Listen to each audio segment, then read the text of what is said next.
Action! Hi guys, so good to see you. Good to be back on the YouTube here. This is Cooking with Pop, episode 1004. And tonight we're going to cook something that I'm really excited about, something that's one of my favorite go-tos. It doesn't take very long, which is even better. And it's salmon and, what is that? Oh, asparagus, bacon wrapped asparagus. Oh my goodness, I can't believe I just went crazy and forgot all about that. But we're just so glad to be here and excited for you. So this isn't going to take very long. I'm hoping we can cut this pretty quick, and that way you can go home tomorrow, make it for your husband, make it for your wife, for your kids, your grandma, even your dog's going to like it. It's that good. But we love this dish. So first of all, what we're going to do is you need to preheat your oven, 350 degrees, and get that going. It's been preheating all day long. Second, what you need an oven-proof skillet. You can use a regular skillet, a non-stick skillet, or you can turn around and you can use, like I said, this is my big orange skillet, the Le Creuset that I love. It's enamel. That's right, enamel coated cast iron. And again, that's my assistant that's helping me out there to say all the words that I can't seem to find most of the time. Oh, by the way, how was your eclipse day? I hope that you had a great day. It got kind of dark here, but it got cool. We were at 94.3 or 96.4%, somewhere in there. Didn't get as dark as I thought it would, but it did cool off, and it was kind of cool. I had an eclipse party on the patio. But what we're going to do first is it takes the longest. So let's go to 400 now that we're at 400. And what we're going to do is we're going to start with the bacon. Here's our asparagus and our bacon. You need, I don't know how many sticks or slices of asparagus you want. You can purchase these in a grocery store, market. They're just get some big ones. Get big asparagus, firm asparagus. So I've got 6 stalks here, and you need 1 slice of bacon per stalk. And what we're gonna do is we're gonna take a pan, a small pan, foil line that pan, because we're gonna bake this off. And how we're gonna do that, we're gonna show you in just a minute. But I wanna take our chopping knife here. We're gonna get that off of there like that. We'll take our asparagus and we're gonna trim off the bottom of the asparagus, almost to what I call the first knuckle. And when it makes them all even, and as you can see, they're all kind of different lengths. So what we're gonna do is kind of line them up on the tops, go to that first knuckle, boom, cut them off. So there we go, they're all even. Now, we're gonna take our bacon, take 1 slice of bacon per stalk, and we're gonna kind of put a little diagonal on it, and then we're just gonna wrap it around, just like that, overlap it just a little bit, and boom. And there you go. Place it on the pan, just like that. You don't have to foil line the pan, however, you gotta clean it up. So the cleaning is so much easier when you can just take the foil and throw it away. So we do this 6 times. And I don't know if you want to sing a little work song, but it doesn't take very long. You could do I was going to say you could do the Jericho song, but that was 7 times around Jericho. So we're just going to hang on with the 6. And I hope everybody had a good time today. You saw the eclipse. I saw the school kids. They were showing them on the news. Their grandkids were on Facebook. Their school was out there on the playground, and it was just kind of cute seeing everybody. I hope nobody burned their retina, because then you can't be watching the video anymore. So here we go. There's number 4. And this is going to be number 5. And what we want to do is you want to wrap these, and you can do these beforehand. You're going to wrap these in bacon, 400 degrees for 20 minutes. Now you can make as many of these as you want. If you really like it, you can make 5 a piece. Use a bigger pan, whatever you want to do. But this is great right here's a good start. This gives us each 3 a piece. Cooking for my sweetie tonight for dinner, and see what happens here. Boom. All right. 400 degrees, 20 minutes. That's how we do it. Now I'm going to show you the magic of television. Put this here. Boom, boom, boom. Look here. Here we go. This is what they look like. You could go a little longer. If you want to, you can go a little shorter, but let them rest. Do them early, let them rest. And what that does is all the moisture stays in, but more importantly, the flavor stays in. So that's what it looks like, 400 degrees, 20 minutes. Then after that 20 minutes, let's put these aside and turn our oven 350 degrees. Now we take our pan, skillet, non-stick if you want, whatever you want to do. Let's go to medium high. And what we're going to do is we're going to put in some olive oil. Let that pan kind of heat up. And so while we're letting that heat up, we're going to take some panko breadcrumbs. Panko breadcrumbs are a little different. They're Japanese style breadcrumbs, and if you notice, they're a little crunchier looking when they cook, and they flake just a little different than regular breadcrumbs. So what we're going to do, we're going to throw some of that panko into a bowl, and this is where your experimental powers come into play right here. Let's move our salmon over just a little bit. We're going to take our panko breadcrumbs, take a fresh lemon, kind of roll it back and forth. You can roll it on the counter if you want to. That gets the juices flowing. Next thing we're going to do is we're going to take a microplaner. These are really cool little things. We're going to zest it. What that means is we want to zest means we want to take the skin off of the lemon. Now, not all the way down to the juice part, but we just want that yellow color. But believe it or not, this is where a lot of your flavor comes from in your fruits. It's from the skin on this lemon. You can do this with lime or lemon. We prefer lemon with the salmon. If you notice that looky there, it just kind of does a little bit here. Then what we're going to do is put that down, grab our knife, take the knife, cut that little booger in half like that, just like that.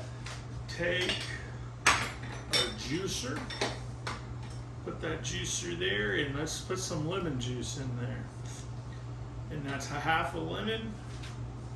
Throw it away. Let's go back. Do it again. Whoa, don't do that again. There you have toasted lemons. All right. And so we've kind of got the lemon juice and the panko crust and the zest. And we're going to create a little paste. We're going to take this olive oil, good EVOO olive oil, tablespoon and a half, and we're going to just start mixing this up.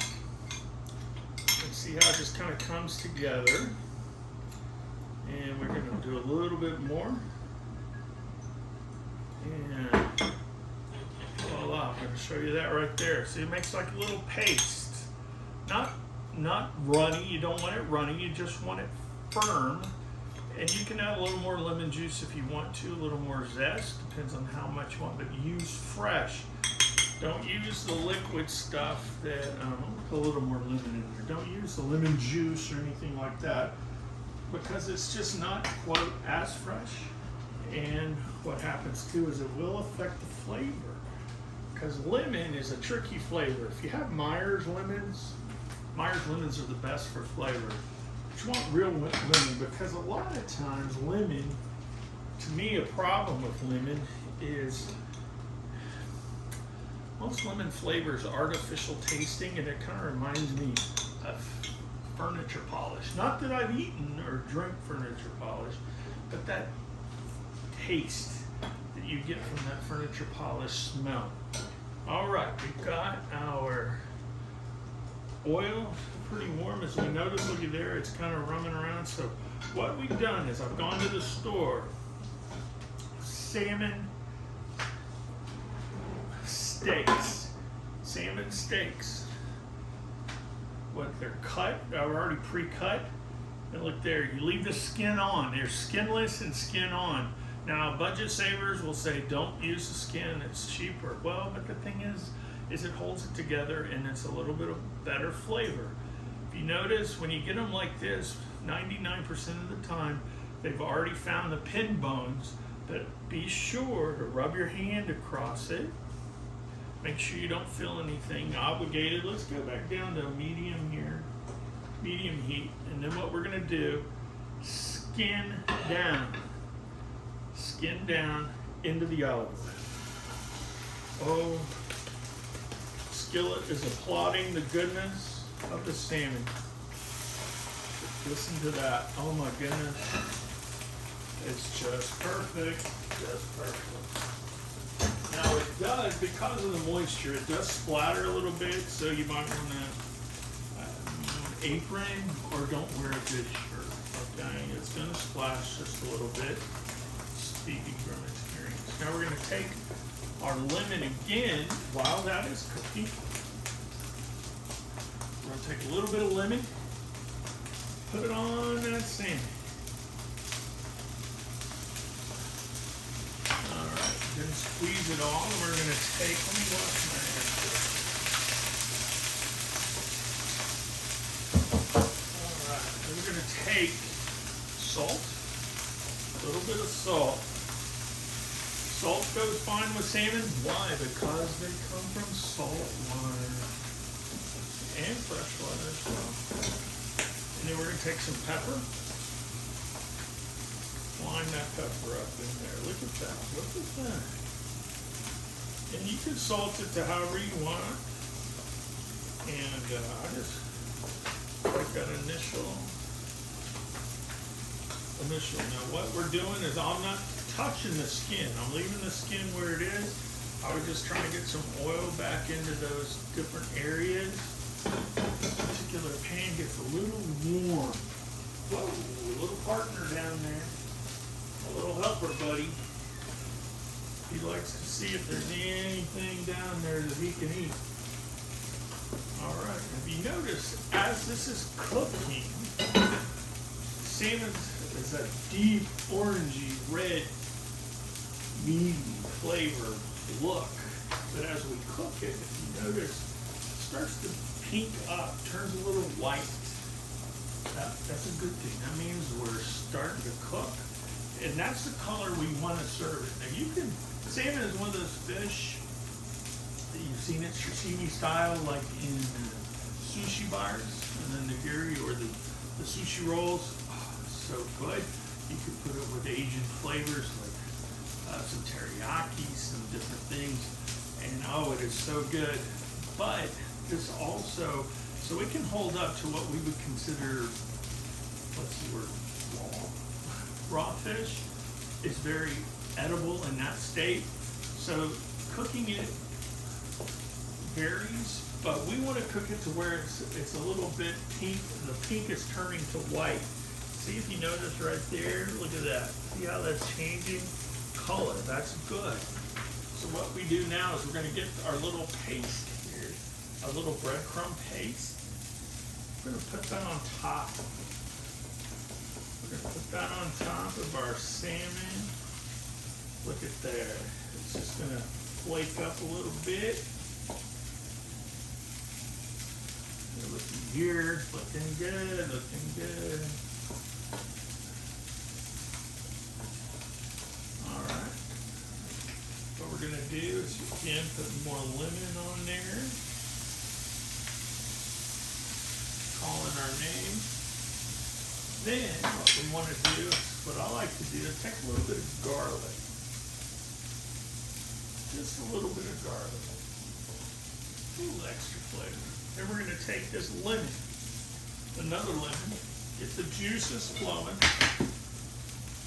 What I'm going to do is I'm going to cut the end off I'm gonna cut a slice of about 1/8 of an inch.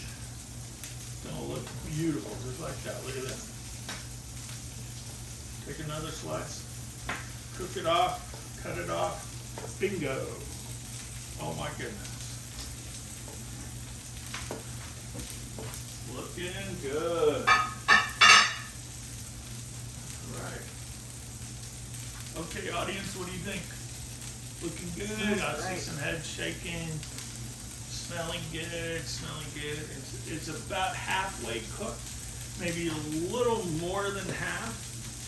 We're gonna remove the heat, turn the heat off. And here comes the fun part. We're gonna put it in the oven, 350. We're just gonna play with it here and see what happens. Let's go for 5 minutes. So we get our fancy watch here. Say, Siri, set a timer for 5 minutes. And we're gonna let that go. Now we're gonna take our fancy plates. Remember our plates from last time? From Corey? Yes. That's right. Corey Jacobs in Sayulita, Mexico. I believe it's CoreyJacobs.com. She's on Facebook as well. She makes these beautiful plates. Hand makes them. Every one is different, a little bit different. Signature sign on the back. Corey, we love your stuff.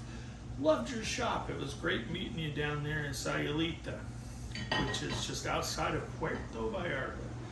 So what we're going to do now is we're going to take our plates while that is cooking. We're going to grab this beautiful bacon. And let's see if I can get this up without tearing everything up here. Oh wow, look at that. That came up pretty good. We're going to put that bacon on the plate, just like that. Put that bacon on the plate. Put that bacon on the plate. Bingo. Looky there. Beautiful. You're dripping on the floor. I dripped on the floor. I'm in trouble. Sorry. Not the first time. Won't be the last time. All right. So now, what I'm going to do is put this in the sink. You notice this is kind of a get after it, and we'll just hurry up and wait thing. So now I'm going to look. I've got a little bit of time, but I'm going to look at my salmon here. Well, looky there. It is beautiful, beautiful. Looky there. Oh my goodness, it wasn't even 5 minutes. Salmon cooks quick, it's a wonderful thing. All right, so now what we're gonna do is, since we had it oiled up, we're gonna come under here and we're gonna come under the skin, and we're going to place that salmon right there on our plate.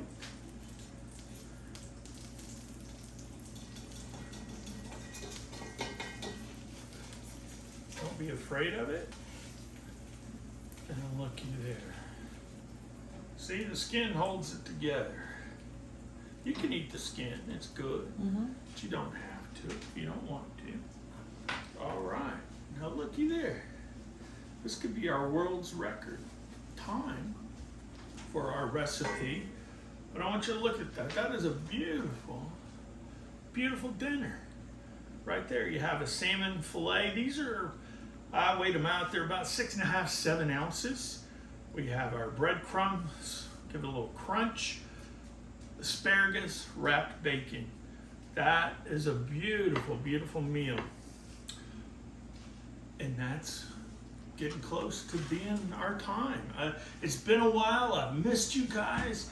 We've had a great time. I want to show you some new things that we've done here with the Young Pig. And first of all is many of you are familiar with our coffee. And we have a coffee brand called Young Pig Coffee. It's a Honduran blend. Very successful turnout. People are loving it. But also we have 2 new flavored coffees if you're into flavored coffees. One is Yum Ball Coffee. which the Yum Balls, if you're not familiar, Yum Balls are our fried bread pudding with bacon with our whiskey butter sauce that we put on the food truck. Oh my goodness, I don't know how many, we've probably 5,000 to 7,000 balls a year. It's incredibly good. But also for Cinco de Mayo, we have our Mexicali coffee. And this was influenced from our recent trip to Mexico. It has some cinnamon notes, some orange peel, different things. I think even a hint of chocolate. So you're gonna wanna look at this. And this is our Mexicali. These are the Yum Balls. This is what they look like. More importantly, this is what they taste like. It's great. And of course, our coffee, the Honduran blend coffee. Everybody that I've not had one person that said, "Ooh, that's Miss Nasty coffee." People are loving it. It's selling fast, and you don't even have to have cream and sugar with this. You just drink it. It's that smooth.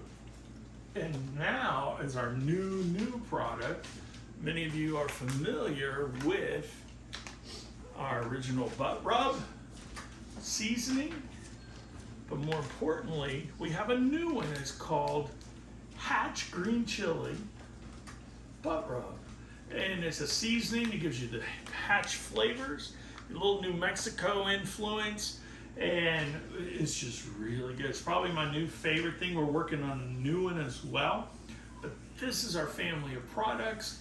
YumpigOKC.com. We're going to show you right now go ahead and put that up in our fancy automated system here. YumpigOKC.com. Go there, and if you order anything, one, we can deliver anywhere in the world. Two, we send you a golden ticket for a free order Yum Balls next time you visit. And so next time you visit the food truck. But we love you guys. We appreciate it. We can't do what we do without you. And so until next time, happy eating. Remember, if you don't like it, spit it out. If you like it, make it again and make it better. Again, we love you. Happy Eclipse Day, April 8th. It is April 8th, isn't it? Yes. All right. And you guys have a great evening, afternoon, and we'll see you later. So long.